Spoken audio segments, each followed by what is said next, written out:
নবী আমার রাহমাতুল লিল আলামিন বলেছেন, উম্মতরা রে, যে ব্যক্তি সুদ গ্রহণ করে সুদের কারণে তার ৭৩ রকমের গুনাহ হয়। সবথেকে ছোট গুনাহ হলো নিজের আপন মায়ের সঙ্গে, কোন বর্ণনায় আসলো ৩৩ বার, কোন বর্ণনায় আসছে ৩৬ বার, কোন বর্ণনায় আসছে ৩৭ বার, কোন বর্ণনায় আসছে ৪০ বার। নবী বলেন, উম্মত, যে ব্যক্তি সুদ গ্রহণ করে ৭৩ রকমের গুনার মধ্যে সবথেকে ছোট গুনাহটা হয় তার ১ দিরহামে ১ রূপার পয়সা রৌপ্য মুদ্রায়। আমার নবী বলেন, ওই ব্যক্তি আপন মায়ের সঙ্গে ৪০ বার জিনা করলে যে পরিমাণ গুনাহগার হইতো রে, আমার নবী বলেন তার থেকেও জঘন্য পাপী হলো সুদখোর। জোরে কন্যা নাউজুবিল্লাহ। ওরে কত সম্পদ করছো কামাই, আমার বলে সব সম্পদ ছেড়ে একদিন যেতে হবে চলে, ঠিক কিনা? মরণ কিন্তু আসবেই একদিন, ও বান্দা মরণ কিন্তু আসবেই একদিন, না করলেও কামনা। দুনিয়া তো দূরের কথা, তুমিও তোমার না, দুনিয়া তো দূরের কথা, আমিও আমার না। দুনিয়া দুনিয়া বলে করো কিসের ভাবনা, দুনিয়া দুনিয়া বলে করো কিসের ভাবনা। দুনিয়া তো দূরের কথা, আমিও আমার না, দুনিয়া তো দূরের কথা, তুমিও তোমার না, ঠিক কিনা বলেন? তাইলে কেন সুদ খাবেন? কেন ঘুষ গ্রহণ করবেন? কেন নামাজ ত্যাগ করবেন? কেন অন্যের হক নষ্ট করবেন? কেন মানুষকে ধোঁকা দিবেন, ওজনে কম দিবেন? অন্যের জমি লাইল ঠেল্লা কিল্লিগা ২ হাত ভিতরে ঢুকাইলেন, যেই জায়গাটা ২ হাত লাইল ঠেল্লা গায়ের জোরে ক্ষমতার জোরে ঢুকাইলেন, আপনি মরলেও তো ওই জায়গাতে আপনার মাটি দিত না। তাইলে কেন কেন কেন এত বাহাদুরি করলেন? ৩.৫ হাত জমির মালিক আপনি, মারা যাওয়ার পর ৪০ জনের ভিতরে আপনি একজন। সুবহানাল্লাহ। নবী বলেন, কিয়ামতের পূর্বে প্রত্যেকটা কবরের উপরে ৪০টা কবর হবে। একজন মানুষ যেখানে কবর দেয়, এই কবরটাতেই আরো ৩৯ জনের রাখবো, নবী বলছে। সুবহানাল্লাহ। এটা কিয়ামতের আলামত। তাহলে ৩.৫ হাত জায়গার মালিক কি আপনি একলা না ৪০ জন? ৪০ জন। ৩.৫ হাত জায়গার মালিক আপনি সহ আরো ৩৯ জন, ইন টোটাল ৪০ জন। তো কিসের জন্য আরেকজনের জমি লাল ঠেলবেন? কেন করবেন? কার জন্য করবেন? যে বিবি সন্তানের জন্য সম্পদের পাহাড় করবেন, জমির মাপ বাড়াইবেন, জমি দখল কইরা অন্যের উপর জুলুম করে বাড়াইবেন। কাল আজকে বাড়িতে গিয়ে আপনার বিবিরে জিজ্ঞেস যে এটার জন্য আমার জাফা বসে, এটার জন্য অর্ধেকটা তুমি নিবানি, জিজ্ঞেস করে নিব নিব। বেড়ি মানুষ, সোজার সোজা বেহার অবশেষ। বলে আব্বা বিয়া দিছে, তোমার কি গুণা নিতাম নিহি? জায়গা বাপের ভাই ফিসা মারা, তুমি নিজে আকাম করবা, আমি কি কইছি নিহি আরেকজনের জমির লাইল খেলতা? দেখবেন কথা কেমনে কয়। আপনার সন্তান যারা জন্মের পর থেকে কোলে পিঠে করে মানুষ করছেন, তারাও যদি জিগান, বাবা আমি হিসাব করে দেখছি আমার আমল নামায় ৫,০০০ গুনাহ আছে, তুমি ৫০০ নেওগা, কইেন বলে বাবা তুমি ৫০০ নেওগা, ৪,৫০০ থাক। এই ৪,৫০০ তোমার ভাই বোন অন্য যারা আছে হেরারে বাগযোগ করে দিয়া তোমার আম্মা সহ বাহিনীরা থাকবো, আমরা বাগযোগ করে এলাম, তুমি ৫০০ নিবানি। কি কন কোন ছেলে বাবার পাপের ভাগ দিতে রাজি হবে? কন রাজি হবে? কোন বাবাই কি কোন ছেলের পাপের ভাগ নিতে রাজি হবে? কিন্তু হাসরের ময়দানে এই পাপের হিসাব দেওয়া লাগবে না। দুনিয়াতে ভাগ দিত না, যেখানে তওবার সুযোগ আছে, হাসরের ময়দানে কি ভাগ নিব? আয় হায়, ও লা ইলাহা ইল্লাল্লাহ। গুনাহগারের গুনাহ ঝরে নবী দুরুদে আপনার গুনাহগারের গুনাহ ঝরে নবী দুরুদে আপন রোজ হাসরে পার করিবেন রোজ হাসরে পার করিবেন উম্মত গুনাহগার নবীজি আল্লাহ আল্লাহ স্পিকারটা একটু কমায় দাও স্পিকার ইলাহা ইল্লাহু আল্লাহ আল্লাহ লা ইলাহা রাহমাতাল লিল আলামিন নবী উম্মতের কান্ডার রাহমাতাল লিল আলামিন নবী উম্মতের কান্ডার শাফাআত করে রোজ হাসরে শাফাআত করে রোজ হাসরে উম্মত করবেন পার নবীজি আল্লাহ আল্লাহ আল্লাহু লা ইলাহা ইল্লাহু আল্লাহ আল্লাহ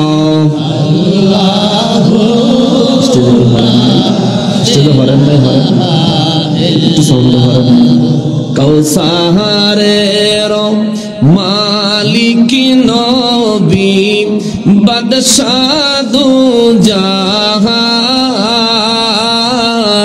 কৌসারের মালিক নবী বাদশাহ দু জাহান রোজ হাসরে উম্মতের নবী রোজ হাসরে উম্মতের নবী কাউসার করবেন দান নবীজি আল্লাহ আল্লাহ আল্লাহু লা ইলাহা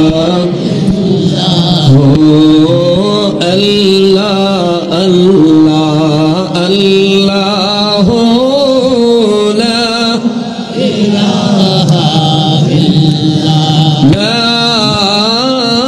ইলাহা ইল্লাল্লাহ মুহাম্মাদুর রাসূলুল্লাহ সাল্লাল্লাহু আলাইহি ওয়াসাল্লাম। এখন কোন দিকে আছে? না এখন কোন দিকে আছে? এমনি আছে, আরেকটু এমনি করে দাও, আরেকটু এমনি করে দাও। তোমার নাকি ভোল্টেজ শর্ট আছে, আর্থিং শর্ট, একটু আর্থিং লাগাই দাও না, দাও একটু আর্থিং দিলে একটু সব হবে, একটু লাগাই দেওয়া হবে, উপকার হইতেও পারে। ওয়াজ করতে করতে ইলেকট্রিক জিনিসপত্র সম্পর্কে কিছু অভিজ্ঞতা না থাকলে আবার বিপদ। সবাই আল্লাহ পাকের শুকরিয়া আদায় করার নিয়তে উচ্চ আওয়াজে জবান খুলে পড়ি আলহামদুলিল্লাহ। এতগুলো মানুষ শুকরিয়া আদায় করলে আওয়াজটা মনে আর একটু বেশি হইতো। সবাই পড়ি আলহামদুলিল্লাহ। আর একবার শুকরিয়া আদায় করবো এজন্য যে পরওয়ারদিগারে আলম মেহেরবানি করে আজকে 12 ফেব্রুয়ারি 2023 সালে 19 মাঘ 1429 বাংলায় রোজ রবিবার দিবাগত রাতে আয়োজিত ঐতিহ্যবাহী ব্রাহ্মণবাড়িয়া জেলাধীন নাসিরনগর থানাধীন, ঠিক আছে নি, সিমেরকান্দি আশিকে মদিনা সুন্নি যুব সংগঠনের যুবকদের বিশেষ উদ্যোগে আয়োজিত নবম বার্ষিক ঐতিহাসিক সুন্নি মহাসম্মেলনে এই সিমেরকান্দি জামে মসজিদ প্রাঙ্গণে আমাদেরকে এসে সমবেত হয়ে জান্নাতের বাগানের ভিতরে এসে, এই সবুজ পাগড়ি সিট ডাউন, জান্নাতের বাগানের ভিতরে এসে জান্নাতি মেহমান হয়ে বসার যে সুযোগ, যে তৌফিক রব্বুল আলামিন আমাদেরকে এনায়েত করেছেন, তার জন্য জবান খুলে উচ্চ আওয়াজে আরো একবার শুকরিয়া আদায় করি, আলহামদুলিল্লাহ। লক্ষ কোটি দুরুদ ও সালাম সরকারে কায়নাত সৈয়দুল মুরসালিন খাতিমুন নবীন রহমাতুল লিল আলামিন নূরে মুজাসসাম নূরুন আলা নূর হায়াতুন নবী, জিন্দা নবী, নবীদের নবী, উম্মতের কান্ডারি নবী, শাফাআতের কান্ডারি নবী, হাউজে কাউসারের মালিক নবী আমার পেয়ারা নবীজির নূরানি কদম মুবারকে স্বয়ং রব্বুল ইজ্জাত যেন কবুল করেন। জবান খুলে পড়ি আমিন। অধ্যকার আয়োজিত নবম বার্ষিক সুন্নি মহাসম্মেলনের সম্মানিত সভাপতি সাহেব, আউয়ালাদিয়া দরবার শরীফ মধ্যস্থ গ্রামের সম্মানিত সাজ্জাদানশীন পীর সাহেব কেবলা, আমার পাশেই অবস্থান করছেন পীরে তরিকত রহনুমায়ে শরিয়ত পীরজাদা হযরত মাওলানা সৈয়দ জহুরুল ইসলাম জুয়েল সাহেব। উপস্থিত রয়েছেন আজকের মাহফিলের সহসভাপতি হিসেবে সিমেরকান্দির কৃতি সন্তান জনাব রহিস মিয়া সাহেব এবং হারুন আলী সাহেব। নুরানে আরফানি তাকরীর যারা আমার পূর্বে পেশ করেছেন হযরত মাওলানা কারি জুনায়েদ আনসারী সাহেব, জামিয়া আহমদিয়া সুন্নিয়া কামিল মাদ্রাসা চট্টগ্রামের অধ্যয়নরত। প্রধান আকর্ষণ হিসেবে যিনি তশরিফ এনেছেন গুলজারে মদিনা হাফিজিয়া মাদ্রাসা গোয়ালনগর দক্ষিণ দিয়া প্রধান শিক্ষক মহোদয় জনাব মাওলানা হাফেজ আকরাম হুসাইন সাহেব। আলোচনা পেশ করেছেন হাফিজ মাওলানা আব্দুল কাদের সাহেব, হাফিজ হযরত মাওলানা আব্দুল আল মানিক সাহেব। আমন্ত্রিত মেহমান হিসেবে আজকের মাহফিলের যিনি বিশেষ মেহমান 4 নং গোয়ালনগর ইউনিয়ন পরিষদের সম্মানিত চেয়ারম্যান মহোদয় জনাব মোহাম্মদ আজহারুল হক সাহেব। মাহফিল পরিচালনায় রয়েছেন হযরত মাওলানা হাবিবুর রহমান হাবিব সাহেব। আশিকে রসুল লিখবা না, কারো নামের আগে আশিকে রসুল লিখবা না, এটা খেয়াল রাখবা। আশিকে রসুল এটা লেখার ব্যাপার না, টাইটেলের ব্যাপার না, পাবলিসিটির বিষয় না। এটা আল্লাহ এবং তার রসুলের দরবারে গ্রহণযোগ্যতা পাওয়ার বিষয়। এই আশিকে রসুল এটা কোনো শিক্ষা প্রতিষ্ঠানে শিক্ষা অর্জন করতে পারা যায় না। এটা কোনো ডিগ্রি না, কোনো সার্টিফিকেট না। এটা সামনের থেকে খেয়াল রাখবা।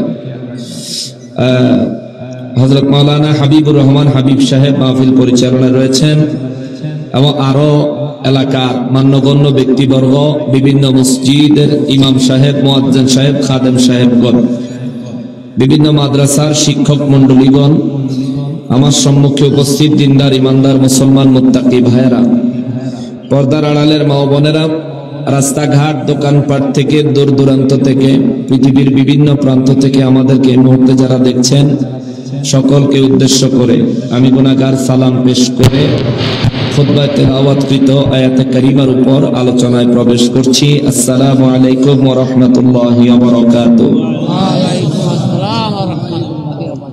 সম্মানিত হাজিরিন,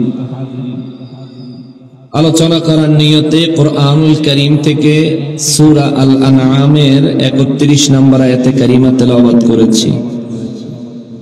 এই 31 নম্বর আয়াতে কারিমা তেলাওয়াত করার উদ্দেশ্য হচ্ছে আমি আনআমের 1 নম্বর আয়াত থেকে ধরে এই 30 নম্বর পর্যন্ত আলোচনা করেছি। 31 নম্বর আজকে আপনাদের এখানে এসে পড়ছে। উদ্দেশ্য হলো ধারাবাহিকভাবে একটা করে সূরা ধরে তার উপর যদি তাফসীর মুসলমানের সামনে বয়ানের মাধ্যমে উপহার দিয়ে যেতে পারি তাহলে দ্বীনের আশা করি ছোট হলেও একটু খেদমত হবে। মানুষজন যারা কোরআন বুঝে না, পড়তে পারে না, তারা ওয়াজের মাধ্যমে কোরআনকে শিখবে, কোরআন জানবে, কোরআন বুঝবে। কোরআন শরীফ থেকে যদি বক্তব্য রাখি আপনাদের কি কষ্ট হয়ে যাবে? আল্লাহ কোরআনুল কারীমে কি বলেছেন আমাদের কি বুঝার প্রয়োজন নাই? জানার প্রয়োজন নাই? কথা বলেন না কেন? জোরে বলেন না কেন? আমাদের প্রয়োজন আসেনি?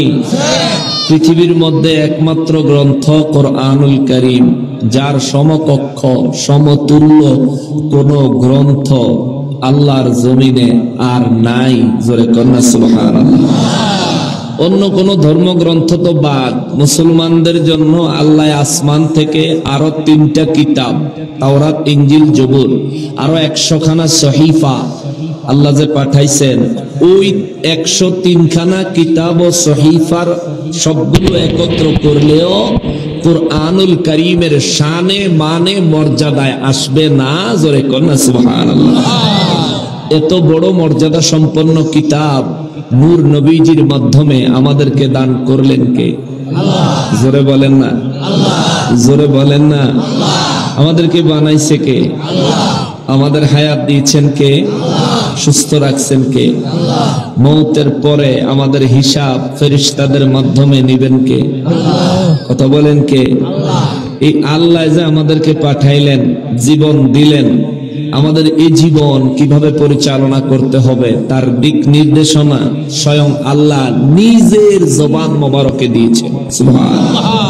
এগুলো আমাদের বোঝা দরকার, জানা দরকার। যদি কোরআন শরীফ থেকে, নবীজির হাদিস শরীফের কিতাব থেকে, সুন্নাহ থেকে যদি শিখতে পারেন, জানতে পারেন, বুঝতে পারেন, তাইলে ফিতনাবাজ আপনার ঈমান হরণ করার আগে আপনারে কইয়া তারপরে ঈমান নিতে হবে। ঠিক কিনা বলেন? আর যখন মুমিন ইমানদার বুঝতে পারে চোর কিংবা ডাকাইতের কবলে পড়ছে ঈমান, মুমিনের চরিত্র হবে শাহাদাত বরণ করব, জীবন দিয়ে দিব, ঈমান দিব না। ঠিক কিনা? কথা বলেন ঠিক কিনা? এই তো মাশাআল্লাহ। আস্তে আস্তে আস্তে আস্তে। আচ্ছা থাক, ইলেকট্রিক জিনিস তো কোনো না কোনো সমস্যা হয়েছে। তো সম্মানিত হাজিরিন, হয়তো বিদ্যুৎ চলে গিয়েছে, বিদ্যুৎ আসা পর্যন্ত আমরা অপেক্ষা করি। আমরা সবাই একটু দুরূদ শরীফ পড়েন। আল্লাহুম্মা সাল্লি আলা সাইয়্যিদিনা মুহাম্মাদ ওয়া আলা আলিহি মাওলানা মুহাম্মদ। আল্লাহুম্মা সাল্লি সাইয়্যিদিনা মাওলানা মুহাম্মদ ওয়া আলা সাইয়্যিদিনা।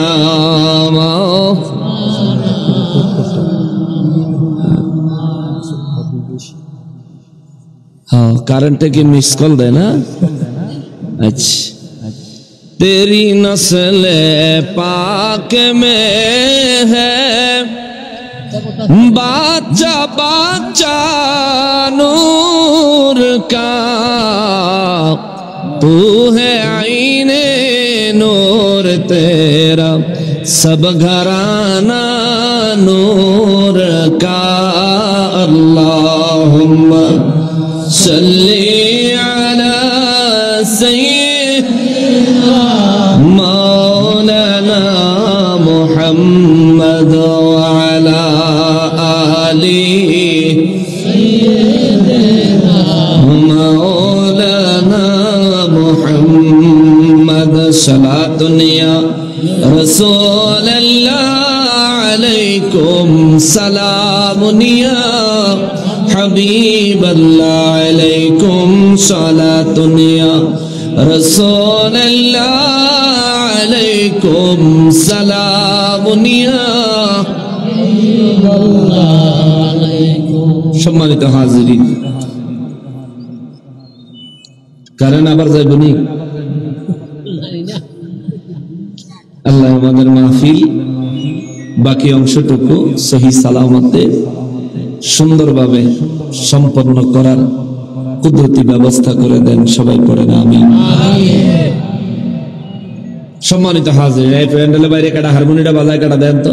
মুসলমানের ভিতরে হারমোনি কিনে দিছে কাটা দেখেন, ধমক দিয়েন না, ছোট মানুষ কাইন্দা দিব। খালি বাজাইটা না করে বলে আব্বু না বাজাইও না, অন্য জায়গায় গিয়ে বাজায়। ছোট মানুষ থাক, বাচ্চা মানুষ, খেয়াল করেন বাজান। যে কথাটা বলছিলাম, আপনারা যখন এই সবার কাছে তো মোবাইল আছে না, মোবাইল আছে না, নতুন মোবাইল কিনছেন, কাটা কাটা একটু হাত উঠান। মানে আপনার হাতে যে মোবাইলটা আছে এটা নতুন কিনছেন দোকান থেকে, এমন কে আছেন একটু হাত উঠান। সবাই কি পুরান মোবাইল কিনছে? Second hand. বুঝে নাই আমার কথাটা। আমি যে মোবাইলটা কিনছি এটা একটা দোকান থেকে নিছি না, আজকে না, যেদিনে নিছি। আপনিও যেদিনই কিনছেন একটা মোবাইল আসেনি আপনার কাছে, এটা দোকান থেকে কিনছেন কেন? হাত উঠান, হাত উঠান। সবাই কিছু জিজ্ঞাসি, হাত উঠান। আচ্ছা, হাত নামান। আর যারা হাত উঠায় নাই হেরার কাছে মনে মোবাইল নাই। একটার ফটো হাত দিলে 2-3টা করে মোবাইল পাওয়া যাবে।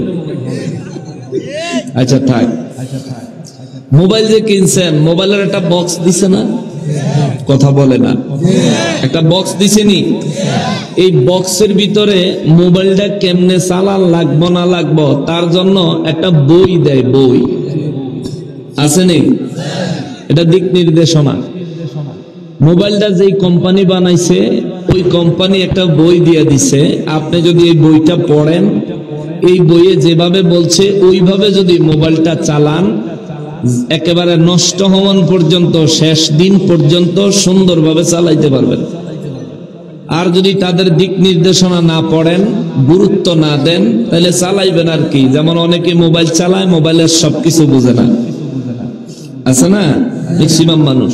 এখন আপনি যদি ওই বইটা যদি পড়তেন, সবকিছু বুঝতে পারতেন, মোবাইলটা সুন্দরভাবে চালাইতে পারতেন, হয়তোবা নষ্ট হইতো যেই দিন আপনার হাতে, সবকিছু জেনে শুনে বুঝা চালাইলে অন্তত পক্ষে 2-4-6 মাস বা 1 বছর বেশি চালাইতে পারবেন। কেন? কোম্পানি যেভাবে ডিরেকশন দিয়েছে ওইভাবে এটা চালাইছেন। আমাদেরকে বানাইছে কে? এই আমাদেরকে আমাদের জীবন পরিচালনা করার জন্য আল্লাহ একটা বই দিছে, কিতাব দিছে, যার নাম হলো কোরআনুল কারীম। সুবহানাল্লাহ। এই কোরআনুল কারীম আমরা বুঝতে পারবো না বিধায় আমাদেরকে বুঝানোর জন্য আল্লাহ নূর নবী, হায়াতুন নবী, জিন্দা নবী, রহমাতুল লিল আলামিন পাঠিয়েছেন। জোরে কন্যা সুবহানাল্লাহ। এই জন্য আল্লাহ ডাইরেক্ট আমাদেরকে কোরআন দেন নাই, নবীজির মাধ্যমে দিয়েছেন, যাতে করে আমরা এই আল্লাহর কঠিন কথাগুলো সহজে বুঝতে পারি। জোরে কন্যা সুবহানাল্লাহ। তো এই কোরআন শরীফ, এই বিধান, এই নীতিমালা দিয়েছেন কে? তাহলে আমাদের জীবন কি কোরআন ভিত্তিক পরিচালনা করার প্রয়োজন আছে নাকি নাই? কোরআন ভিত্তিক পরিচালনা করতে হবে, সুন্নাহ ভিত্তিক। শুনেন, আল্লাহ রাব্বুল ইজ্জাত কোরআনুল কারীমের সূরা আল আনআমের 31 নম্বর আয়াতে খুব সুন্দর কথা বলেছেন। সূরা আনআম কোরআন শরীফের 6 নম্বর সূরা সিরিয়ালে। এই সূরাতে 165 খানা আয়াতে কারিমা রয়েছে।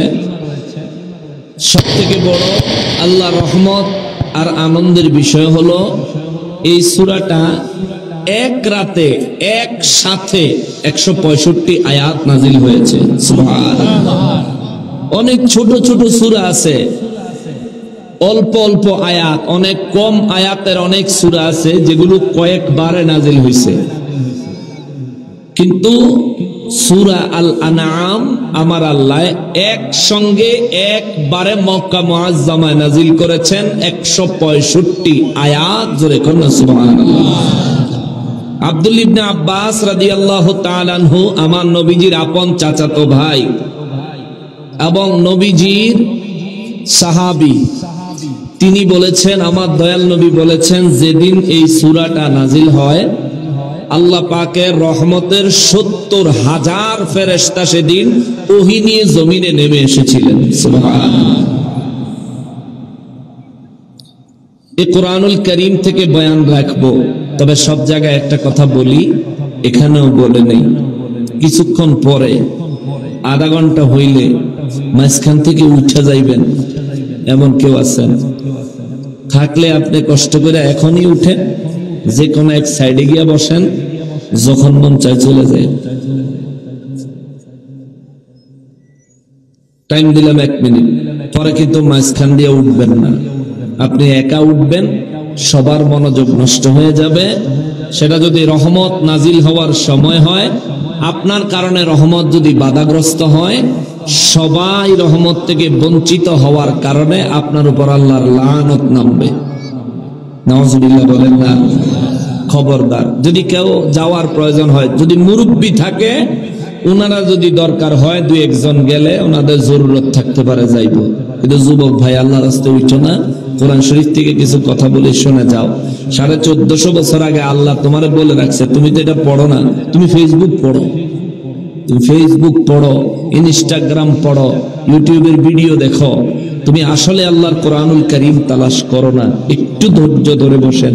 আর স্টেজে যারা আছেন রোবটের মতো বসে থাকবেন, নড়াচড়া বন্ধ, মোবাইল চালানি বন্ধ, ছবি উঠান বন্ধ, ডাইনে বামে সাউন্ড বন্ধ, চা পান সিগারেট খাওয়ান বন্ধ।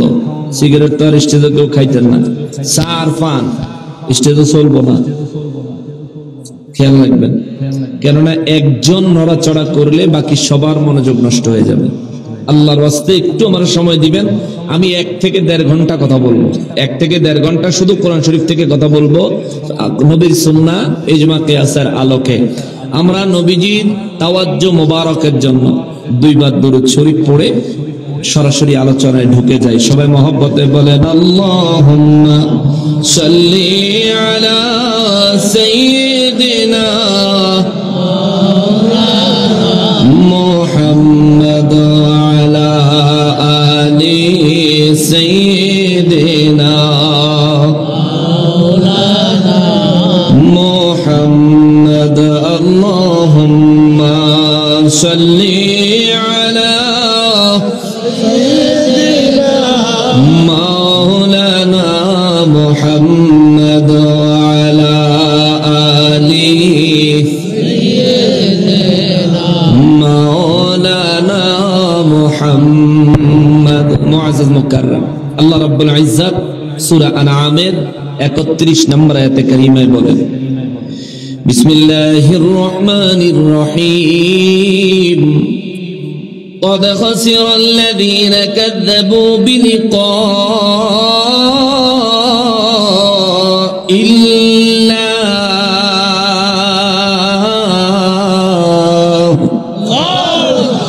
রব্বুল আলামিন বলেন قد خسر الذين, বিশ্বের বুকে ওই মানুষগুলো ধ্বংস হয়ে গেছে, ক্ষতিগ্রস্ত হয়ে গেছে, বরবাদ হয়ে গেছে, শেষ হয়ে গেছে। কোন মানুষগুলো? কাযযাবু বিলিকাইল্লাহ,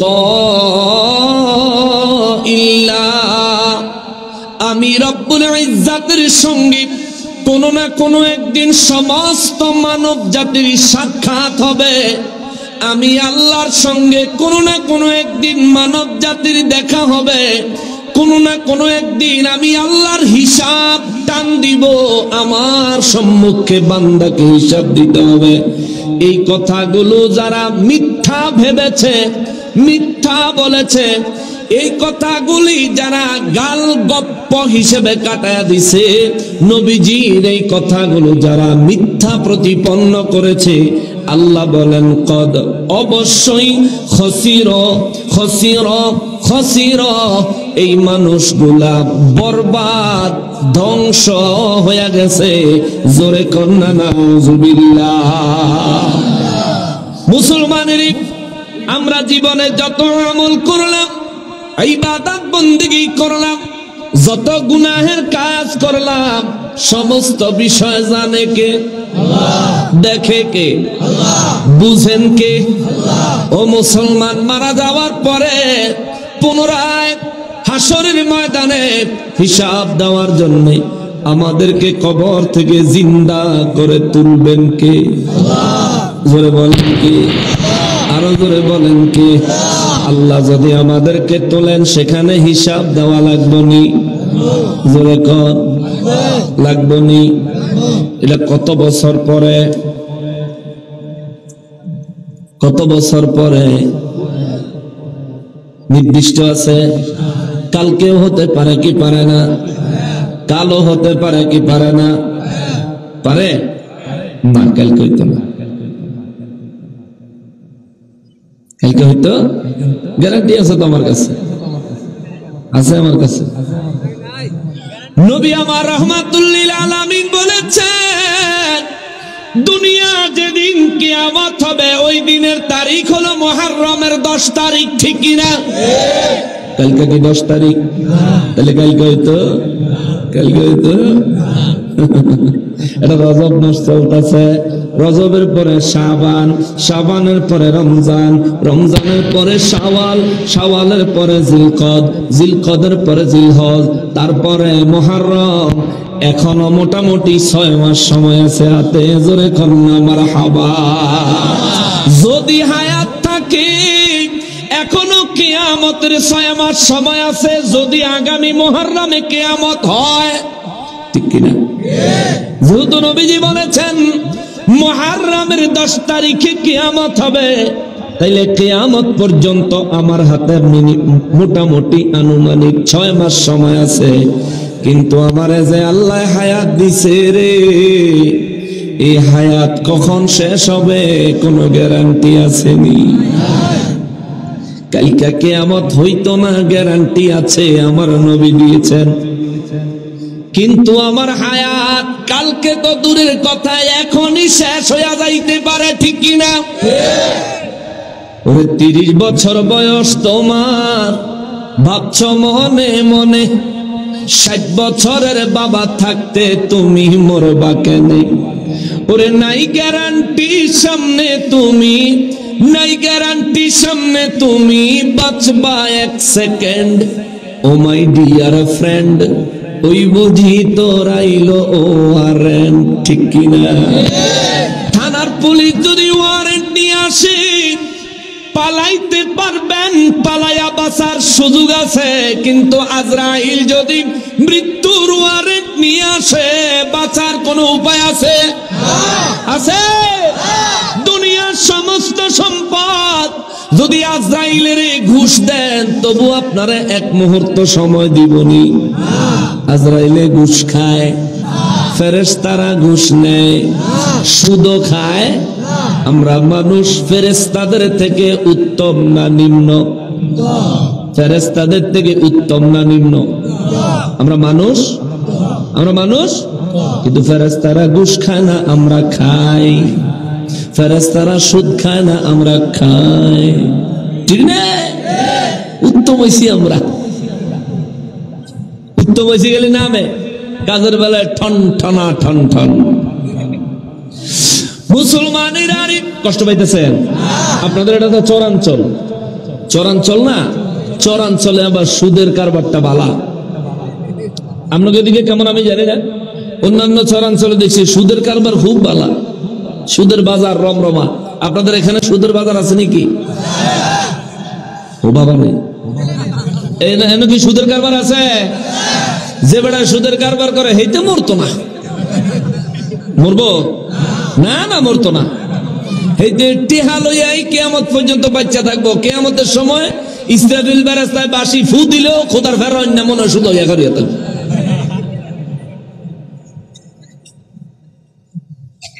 ফাদাম দামা বেয়াকুফ কোথাকার, সুদে পয়সা লাগায়, কিতা করস তুই? নবী আমার রাহমাতুল লিল আলামিন বলেছেন, উম্মতরা রে, যে ব্যক্তি সুদ গ্রহণ করে, সুদের কারণে তার 73 রকমের গুনাহ হয়। সবথেকে ছোট গুনাহ হলো নিজের আপন মায়ের সঙ্গে, কোন বর্ণনায় আসলো 33 বার, কোন বর্ণনায় আসছে 36 বার, কোন বর্ণনায় আসছে 37 বার, কোন বর্ণনায় আসছে 40 বার। নবী বলেন, উম্মত, যে ব্যক্তি সুদ গ্রহণ করে 73 রকমের গুনার মধ্যে সবথেকে ছোট গুনাহটা হয় তার 1 দিরহামে, 1 রূপার পয়সা, রৌপ্য মুদ্রায়। আমার নবী বলেন, ওই ব্যক্তি আপন মায়ের সঙ্গে 40 বার জিনা করলে যে পরিমাণ গুনাহগার হইতো রে, আমার নবী বলেন তার থেকেও জঘন্য পাপী হলো সুদখোর। করে কন্যা নাউজুবিল্লাহ। ওরে কত সম্পদ করছো কামাই, আমার আমার বলে সব সম্পদ ছেড়ে একদিন যেতে হবে চলে, ঠিক কিনা?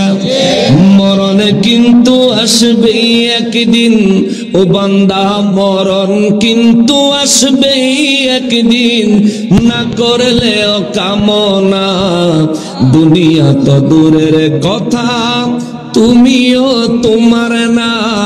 দুনিয়া তো দূরের কথা, আমিও আমার না। দুনিয়া দুনিয়া বলে করো কিসের ভাবনা, দুনিয়া দুনিয়া বলে করো কিসের ভাবনা। দুনিয়া তো দূরের কথা, আমিও আমার না। দুনিয়া তো দূরের কথা, তুমিও তোমার না। ঠিক কিনা বলেন? তাইলে কেন সুদ খাবেন? কেন ঘুষ গ্রহণ করবেন? কেন নামাজ ত্যাগ করবেন? কেন অন্যের হক নষ্ট করবেন? কেন মানুষকে ধোঁকা দিবেন, ওজনে কম দিবেন?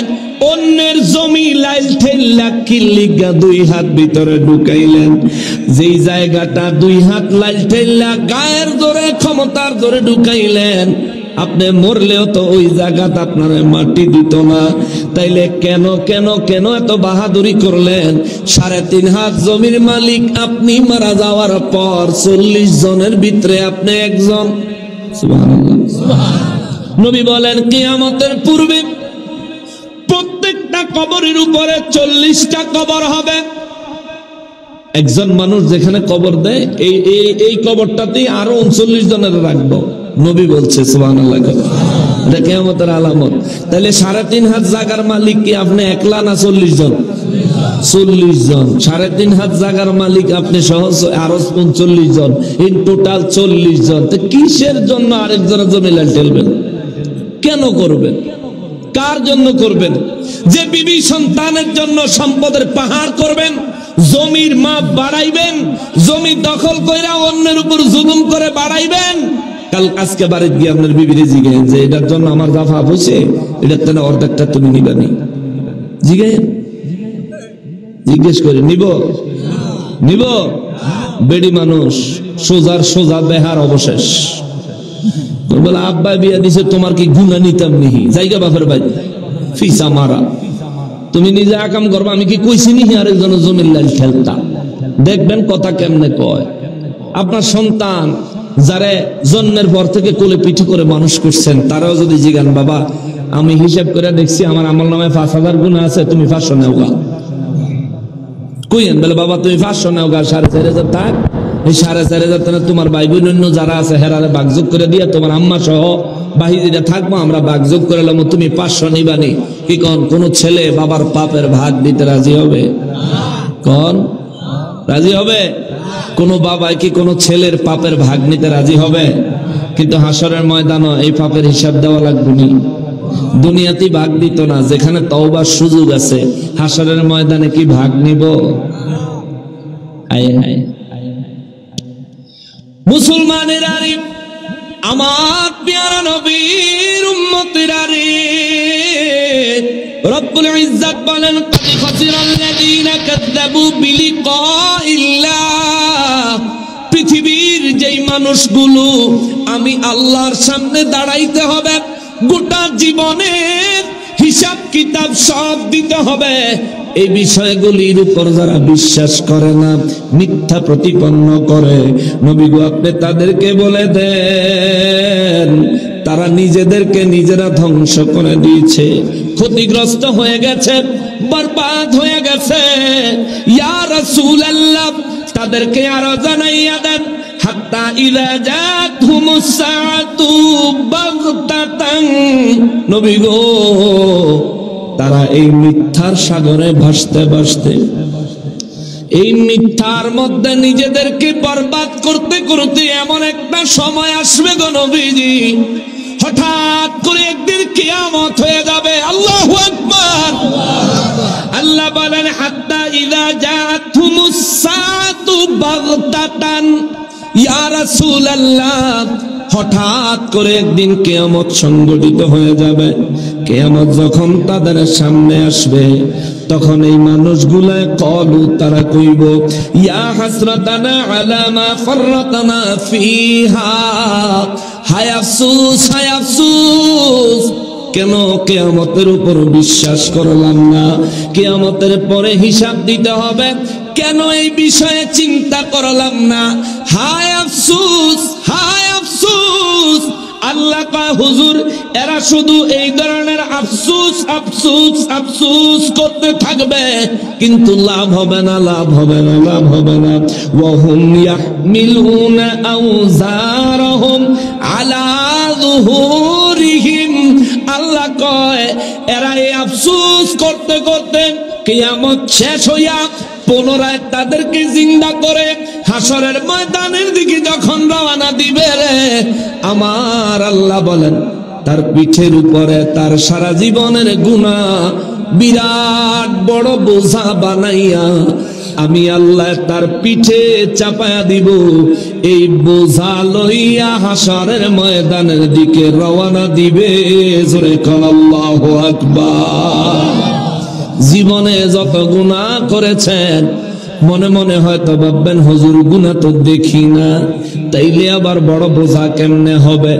হাদিসে মোবারক খুললে আমার নূর নবী রাহমাতুল লিল আলামিন বয়ান করেন উম্মতেরা রে, কিয়ামতের ইসরাফিল ফেরেশতায় কিয়ামতের দিন বাঁশি ফুৎকার দিলেন, সব ধ্বংস হইয়া পুনরায় যখন কবর থেকে উঠতে থাকবে রে, ও সাহাবীরা আমার উম্মতদেরকে খবরটা বলে দিও, তারা গুনাহগারেরা যখন কবর থেকে উঠবে, এই গুনাহগারেরা কবর থেকে উঠলে কবর থেকে উঠেই সামনে তাকায়া দেখবে বিরাট একটা জিনিস, যেটা দেখতে বিকট, কুৎসিত চেহারা, কালো চেহারা, দেখতে অদ্ভুত, শরীর থেকে মারাত্মক দুর্গন্ধ।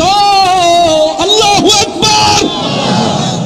নবীজি বলেন কবর থেকে উইঠা কবরের পারেই দেখবে কি যেন একটা দাঁড়িয়ে আছে, দেখতে বিশাল আকৃতি, চেহারা অনেক কুৎসিত, অনেক কালো, তার শরীর থেকে অত্যন্ত দুর্গন্ধ আসবে। এই ব্যক্তি ডাক দিয়া কইব আপনি কে? ওই বস্তুটা ডাইকা বলবে আমারে চিনো না। আমারে চিনো না? চিনলাম না তো। চিনলাম না কেমনে? তুমি দুনিয়ায় যত পাপ করেছো আমি হলাম তোমার সেই পাপের বোঝা। দুনিয়ায় তুমি আমি পাপের ঘাড়ে চড়ে দুনিয়ার হায়াত শেষ করেছো, আজকে আমার প্রতিশোধ নেওয়ার পালা। আজকে আমি পাপ তোমার পিঠের উপরে সওয়ার হব, তুমি আমারে লইয়া হাসরের ময়দানে হাজির হইবা। চিৎকার দিয়া কোন আল্লাহু আকবার। এমন পরিস্থিতি আমাদের হতে পারে কি পারে না? জোরে কয় না, আরো জোরে কর না। এমন পরিস্থিতি আমাদের যে কারো হইতে পারে পারে, তাইলে সাবধান হওয়া দরকার আছে না নাই? জোরে বলেন আছে না নাই? আরো জোরে বলেন আছে না নাই? আমার আল্লাহ কয় বান্দারে, ও বান্দা কিয়ামত হবে বিশ্বাস কর, হাসরের ময়দান হবে হিসাব দেওয়া লাগবে বিশ্বাস কর। যদি কিয়ামত বিশ্বাস না করো তোমার পরিপূর্ণ ঈমান আসে না। এই মুহররমে কিয়ামত হতে পারে, বিশ্বাস রাখতে হবে। যদি বিশ্বাস না রাখো তোমার পরিপূর্ণ ঈমান হয় না, তুমি পরিপূর্ণ ঈমানদার হতে পারো না রে বান্দা। ও বান্দা যদি পরিপূর্ণ ঈমানদার হতে চাও, কিয়ামতের উপর পরিপূর্ণ বিশ্বাস রাখো, মুমিন হইয়া নাজাত পাওয়ার আশা লইয়া যদি কিয়ামতের ময়দান হাসরের ময়দানে হাজির হতে চাও রে বান্দা, পাপ থেকে বেঁচে থাকো, গুনাহ থেকে বেঁচে থাকো। জীবনে যত গুনাহ করেছো তার জন্য তওবা করো। কুল ইয়া ইবাদিয়াল্লাযীনা আসরাফু আলা আনফুসিহিম লা তাকনাতু মির রাহমাতিল্লাহ ইন্নাল্লাহা গফুরুর রহিম।